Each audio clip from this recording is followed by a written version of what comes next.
Another recipe at isang masarap na merienda ang aking ibabahagi dito sa inyo guys. Samahan niyo ako sa ating pagluluto.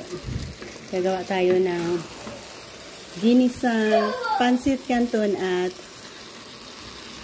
sotanghon. Gagawa tayo ng masarap na merienda. So, meron tayong cooking oil. Isang onion at garlic.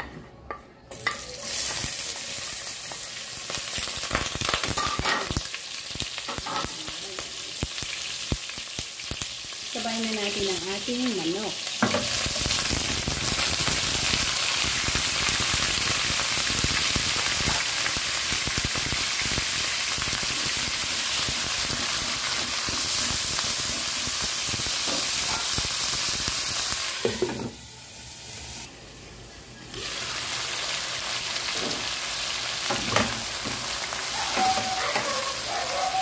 Yan, mag-add tayo dyan ng black pepper.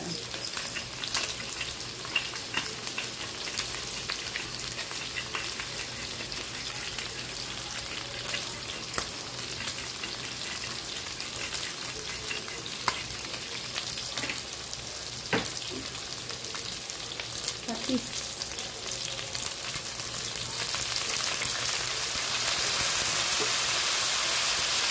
Tubig.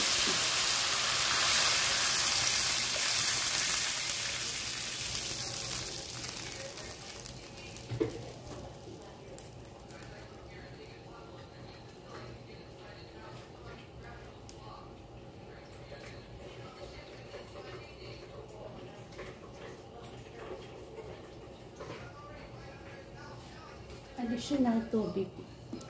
Pakuluan hanggang sa lumambot ang manok natin. Lagyan natin ng isang cube ng chicken cube. Pwede na natin i-add ang ating pansit canton. Muna natin i-add yan. Oops.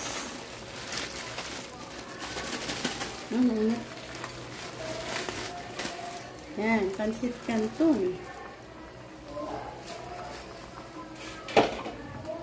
Next sa pansit canton natin, lagay na rin natin ang ating gulay. Ang daming gulay ito. Para maka-absorb sa sauce natin. At maging malasa na rin gulay natin.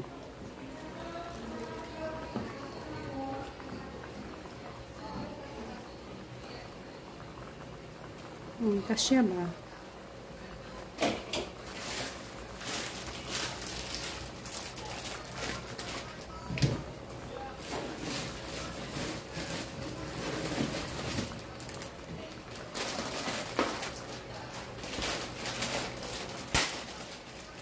Yan.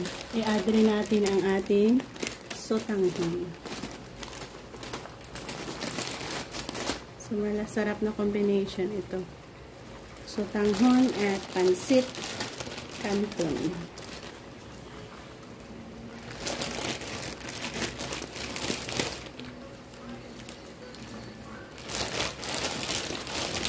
Ubos na lang natin.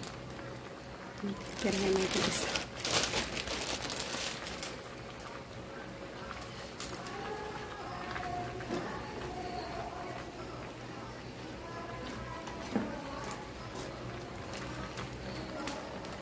Ubos na lang natin.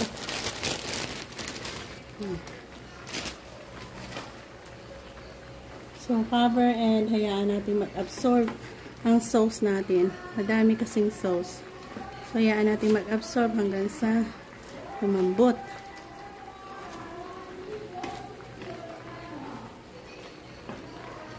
Yan. Cover.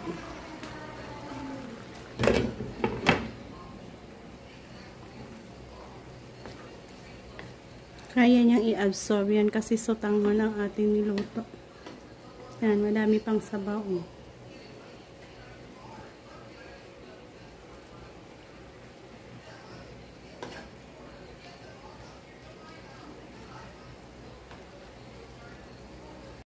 Yan, silipin ulit natin. Baka kasi dikit, pero still in good. Marami pang tubig. Kaya ano muna nating mag-kulo-kulo at mag-absorb yan ang ating mga maraming tubig. So, dito na ako mag-e-end. Napadry na natin. At masarap, malasa, napakabango ng ating niluluto. So, thank you again for joining me. So, mayroon na tayong pagsalu-saluhan sa ating merienda for today.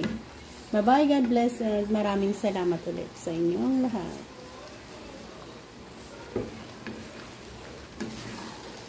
Ayan ang ating masarap na merienda.